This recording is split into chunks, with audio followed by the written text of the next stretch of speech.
Good morning, I'm Casey Busher. Thanks for joining us for Mornings on the Hill. And I'm Tyler Lowell. Here's a look at some of the stories we'll be talking about over the next hour. A Syracuse University professor falls short in her bid for Congress.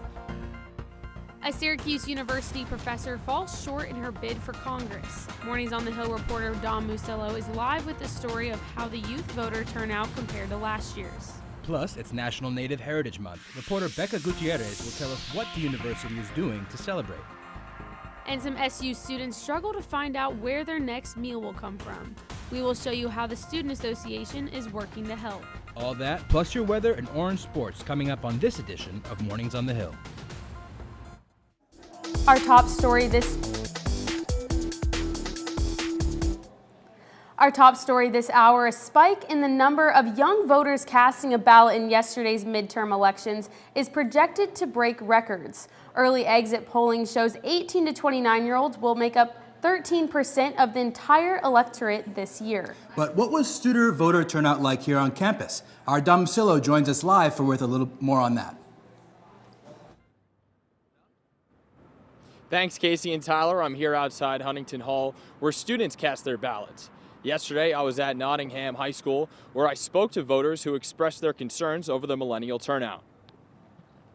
Voters arrived yesterday morning at Nottingham High School in Syracuse to cast their ballots. Some brought their children. However, there was concern about those in the 18 to 29-year-old demographic getting out to vote. In fact, just 4 years ago in the 2014 midterm, only 20% of millennials across the country cast their vote. Millennials are going to inherit this world. I won't be there. However, I do care about my children, and I have 2 young grandchildren. And I think it's really important that millennials pay attention. And I think that it's just the whole notion of like people not wanting to vote because they just don't like who's representing them. And it's just getting out there and getting out your vote. It's your voice, and bad politicians at the end of the day are going to be elected if you choose not to vote.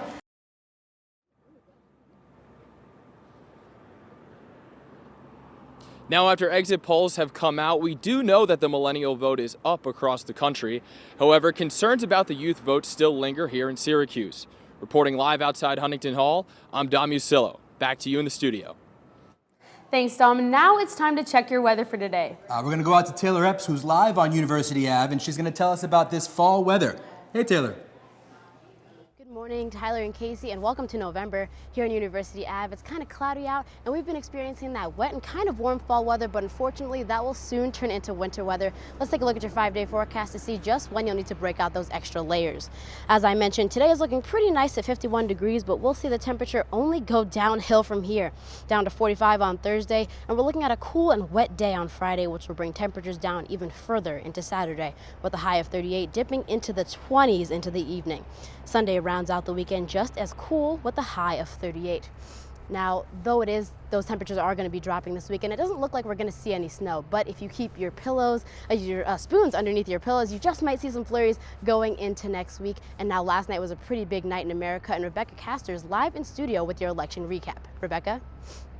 All right, thanks, Taylor. Now, even though voters weren't going to the ballot box to elect a new president, yesterday was still a big day for our nation. Onondaga County even saw voter turnout close to the 2016 election. Now, for those who didn't stay up last night to watch the results come in, I am here to break it all down. And the first question you may have about last night's results is, did the Democrats take back the House? And the answer is yes. Dems were projected to win the House last night, and they did. America kept their eye on key races with Republican incumbents, like Virginia's 10th Congressional District. Barbara Comstock, she was not able to hold on to her seat in Congress as the Democratic candidate Jennifer Wexton, she was declared the winner with 56.2% of the vote. However, the Republican incumbent did win in New York's 24th Congressional District. Congressman John Katko defeated Dana Balter with a win of 55% of the vote. Now, Republicans lost the House, but were they able to keep control of the Senate? Yes, they did. One Senate race the nation was watching last night was the race between Marsha Blackburn and Phil Bredesen in Tennessee. Now, Blackburn was up significantly in the polls a few weeks ago when pop singer Taylor Swift, she broke her political silence to endorse Democrat Phil Bredesen. Now, even though her endorsement led to an increase in young voter registration, it was not enough to tip the vote to the Democrat. Now, many people were also watching to see if President Trump was able to actually help the Republican candidates he endorsed, and for the most part, they did help. And down in Florida, it was a tight race for the Senate between Rick Scott and Bill Nelson. And even though Republican Rick Scott, he tried to distance himself from Trump during the campaign, it looks like the president's endorsement did have a positive impact in the end, as he was able to narrowly beat Bill Nelson with a win of 50.2% of the vote. But over in New York's 22nd congressional district, it looks like the support from the president may have fell short. Republican incumbent Claudia Tenney, she has yet to concede to the Democrat Anthony Brindisi, saying it could be the absentee ballots that they could swing the vote. Now, Brindisi was declared the winner last night, but Tenney's campaign is calling for a recount. Now, Claudia Tenney may not be returning to Congress this year, but many women are. Last night's results show a record number of women are heading to the Hill. People are calling it a pink wave. As of this morning, 33 new women were elected to the House, along with 65 incumbents. And many women made history, including the first 2 Native American women elected to Congress last night. That's Deb Haaland in New Mexico and Sharice Davids in Kansas. And the youngest women were also elected to Congress last night. Alexandria Cortez, she was the Democratic Socialist who rose to fame in the primaries. She easily won New York's 14th district. And Abby Finkenhauer, she defeated the Republican incumbent in Iowa. Both women are 29 years old.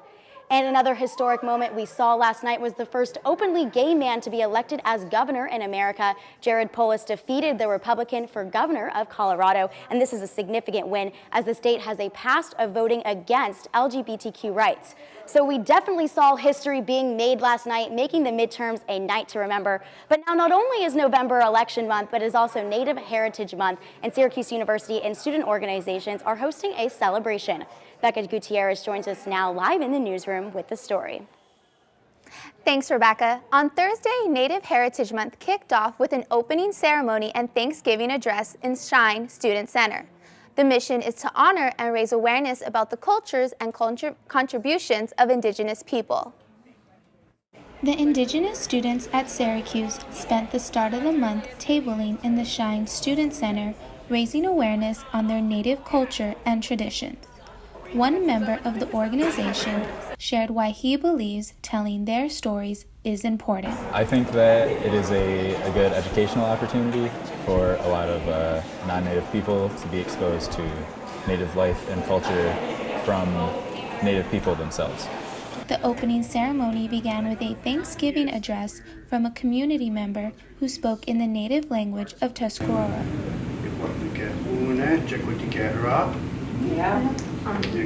Native Heritage Month provides the community an opportunity to explore and exchange ideas about the Indigenous culture.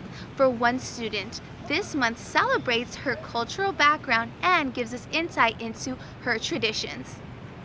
But being able to hear the address in Tuscarora was amazing because my grandfather was Tuscarora, my mother was grew up on the Tuscarora reservation, so being able to hear it in that language was really amazing. After the opening ceremony and address, everyone was invited to share a traditional Thanksgiving meal together in celebration of Native Heritage Month.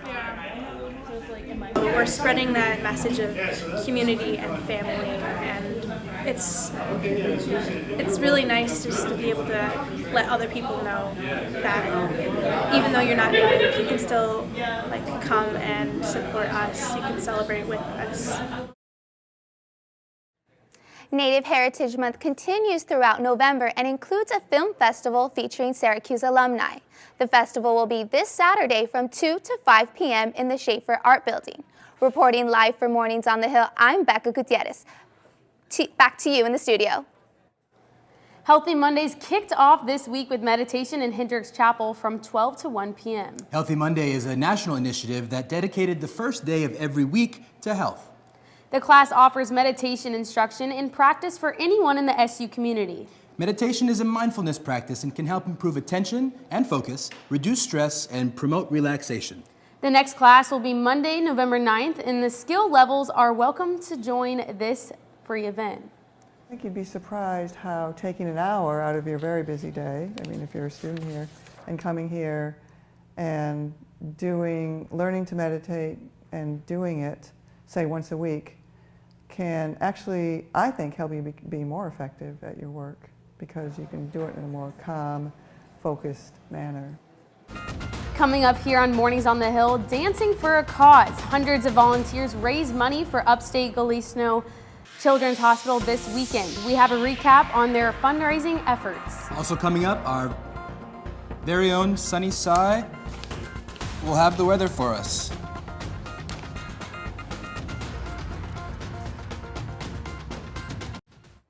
Shine Student Center was packed last Saturday with hundreds of volunteers dancing for a cause. This was the 5th annual Autothon, a student-run dance marathon that raises money for upstate Galliano Children's Hospital. Volunteers pledged to bust a move for 12 hours straight, all while helping to raise money for the kids. Each dancer was asked to raise a minimum of $100. In between the dancing, volunteers got to take pictures, boost morale, and hear the stories of families. Organizers say that the Autothon is this generation fighting for the next. We asked some volunteers why the cause is so meaningful to them.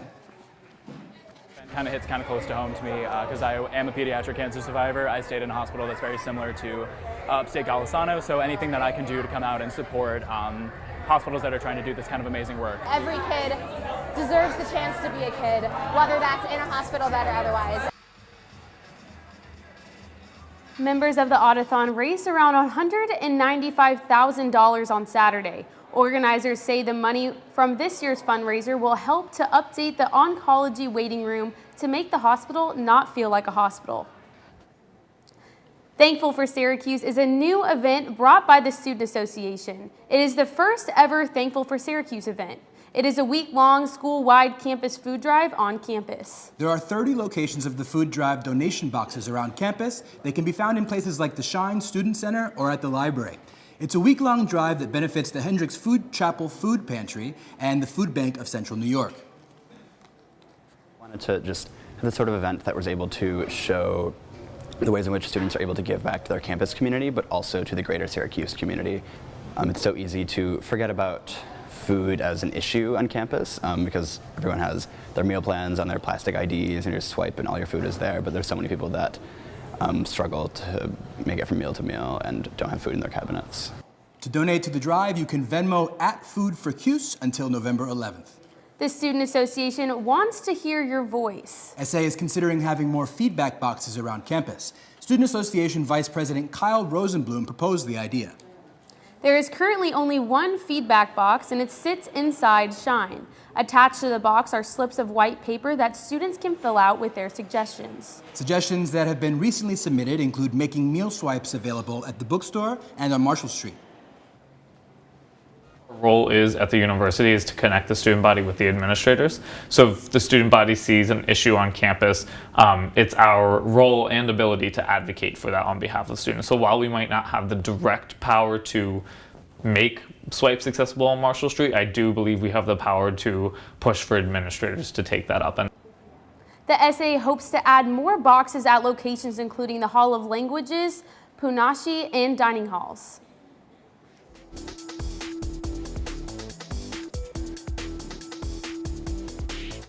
Sunday is Veterans Day, and there are a number of events marketing here on campus. So this morning, our Sunny Sai is actually live in the studio to talk with an SU undergraduate who served our country for 8 years. Sunny? Thank you, Casey and Tyler. This morning, we're joined by Dan Lyon, a photojournalism major here at Newhouse. Hi, Dan. Thank you for joining us this morning. So can you tell us a little more about your military career? You told me earlier that you joined straight out of high school. What made you decide to join so early? So I was old enough to remember when 9/11 happened in 2001. So from that point on, I kind of knew that that was where my life was going to go. And after high school, I didn't really feel like I was ready to go to college yet. So it just kind of made sense. So when you started right after high school, where did you do your military service? So I did 5 years on active duty as a military police soldier. I was in Missouri. I spent a year in Korea. I spent a year in Afghanistan, and I spent about 2.5 years in Fort Campbell, Kentucky. So right now we're going to look at your photos that you sent us from your time in the military. What was your biggest takeaway while you were there? Just the ability to work in a team effectively. You also really get kind of thrown into leadership positions early and often. So I feel like I have a better sense of how to work with people, how to kind of problem solve, just things like that, things that are really helpful for a lot of other jobs. And you finished your time at the reserves last September last year, right? When you started at OCC again? Yeah, so I started in the reserves in like November or December of 2014, and I was a civil affairs soldier there. I served in Mattydale, New York, right down the road for 3 years. So how did that bring you and transition you back to Syracuse University? So I went to OCC, and I was applying to different colleges, and I applied to SU not really thinking I was going to get in, and transferred in. And I'm kind of still shocked about it, I guess. I still almost don't feel like I belong here. But yeah, I mean, it really was helpful, like kind of reintegrating back in, and especially being at SU, kind of being involved in the community still and stuff. So why did you choose to major in photojournalism? I just think it's like a really powerful medium. You really have a chance to give people that don't normally have a voice, and you get to bring a lot of attention to people that, you know, would otherwise not have anything. So yeah, I've done a few pieces with homeless vets. I've done a lot of news coverage for the DO and stuff, and it's kind of just reaffirmed that it's, I don't know, I think it's just a really rewarding job to have, and I really like it. So tying into that, and for my final question, what is life like for you as a veteran, and what does Veterans Day mean for you? Life as a veteran, I mean, I would lead a pretty normal life, I think. I think about the time that I served a lot, but I don't really kind of dwell on it. I'm just trying to more or less go on with my own life and maybe have some small connection to it. I think Veterans Day is important because it's nice to have a day where we have reverence, not just for people that served recently like myself, but for people, you know, that are served in every major conflict and just generally for the last, you know, couple hundred years. Yeah. Well, thank you so much for your service, and thank you for coming in today.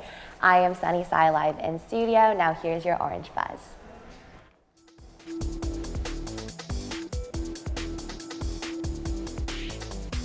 Thank you, Sunny. I'm Taylor Epps with everything that's trending on the Hill this week on your Orange Buzz. Yesterday was Election Day, and with many close and competitive races, voters in Syracuse took to Twitter just to show their excitement. We've got Elliot, who says 61 degrees in Syracuse for Election Day. Don't tell me that God isn't on our side. And Cheyenne was rooting for Bolter in this race and said that she was so excited for Election Day after meeting her in the town hall. Now, though these people were excited to take the polls, it seems that others were a bit more excited to see the Orange take the court in the season opener last night. Joe Shepard says the best thing about Election Day is the Syracuse basketball opener. Hashtag Go Orange. I'm with you on that, Joe. And then we've got Go Orange 10, who shares a lovely picture here and says friendly reminder to the Syracuse faithful to take a break from all the election mayhem and just watch Syracuse basketball take on Eastern Washington. And Tim Mooney was a bit more conflicted here, and he says election night or Syracuse hoops game, razor thin, but you've got some reason to believe it'll turn out okay. And it did just that for SU basketball last night. Our own Keanu has more on last night's game with your Orange Sports.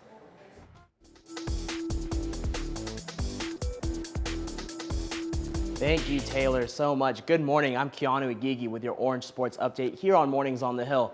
Well, it's that time of year again. Basketball is back in the Dome. We start with the men's team, who has all 5 of their starters returning and looking to build on their Sweet 16 appearance last year.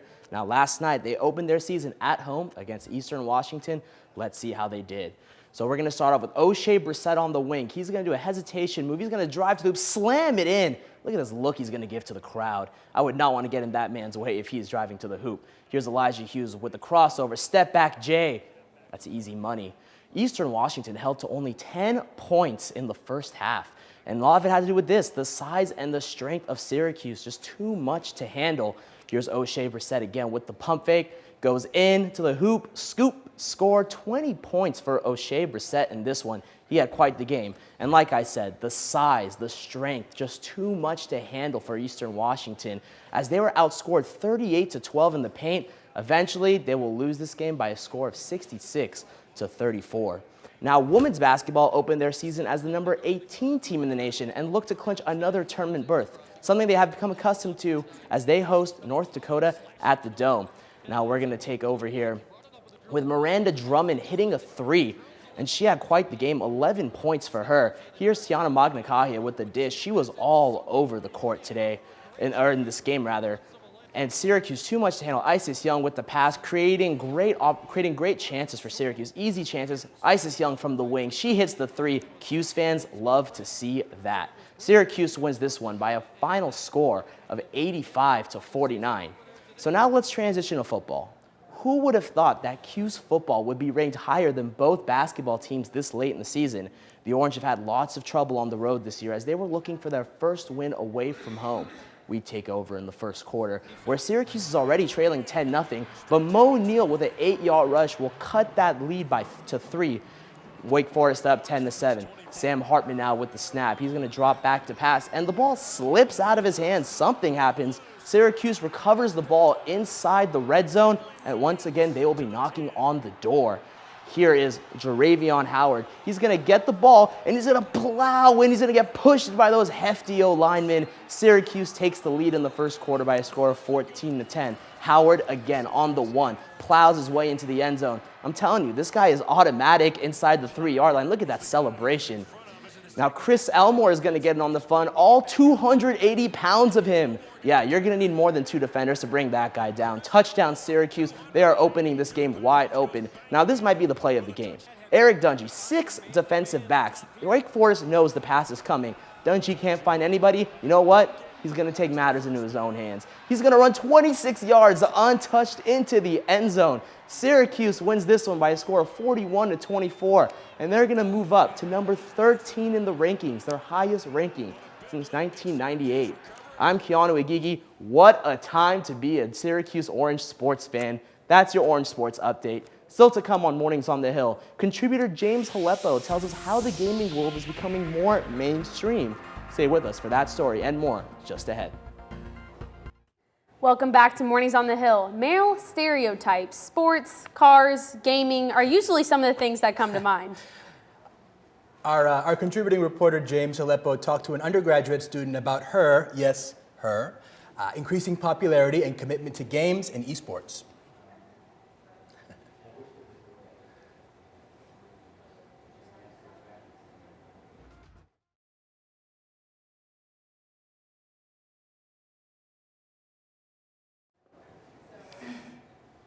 All right, so we're having a little bit of technical difficulties there, but I want to send it over to our Alasia Williams, who's going to give us a little bit more information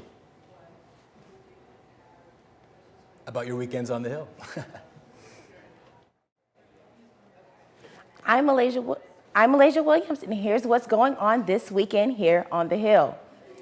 For tomorrow, the magazine News and Journalism department is hosting James Dow, the operator editor of the New York Times, and Aaron Hambe, editor at Elle and Town and Country magazine, to speak at the Newhouse School beginning at 3 p.m. in the Herg Auditorium. On Friday, we're back at Newhouse for Comedy in the Cage of Rage, presented by Robert O'Neill, Senior Vice President at Comedy Central. The event begins at 12 p.m. in Newhouse 1, Room 101. Saturday is Orange After Dark Escape Room. Students can work in teams to find clues, solve puzzles, and complete challenges in order to escape the room. Tickets and a valid SUID is required. There are 4 different times available: 8, 9, 10, and 11 p.m. Tickets are available at Shine Box Office. And that's all for Weekends on the Hill. I'm Alasia Williams. He may not have been successful in his campaign to win a U.S. Senate seat, but Beto O'Rourke has definitely found a fan base among young people across the country. He put up quite a fight against incumbent Republican Senator Ted Cruz, losing by only 2% in the deep red Texas. Yeah, his campaign was so viral that most networks took his concession speech live. What they weren't expecting was for him to drop an F-bomb on the air. And with no time to censor his live speech, there were definitely some surprise news producers and anchors across the country. So, it came. I think it came as a shock for a lot of people. You know, Beto was one of those folks who he raised a lot of money, and he raised a lot of money from states all across the country. And so I think that there was an expectation that would translate into something a little different. But, I've been hearing that the money that he did raise across the country may go into a potential presidential run in 2020. Definitely. I heard he was running for president. But, one of his largest contributors was Beyonce. She was on Instagram yesterday with the hat on and everything. That actually, I haven't seen that yet, but I'm definitely going to go check it out right after this. That's going to do it for us this morning. I'm Tyler Lowell. Thanks for watching, Orange Nation. And I'm Casey Busher. Check us out on social media and send us story ideas. We'll see you next week, Wednesday at 10 a.m. right here on OTN.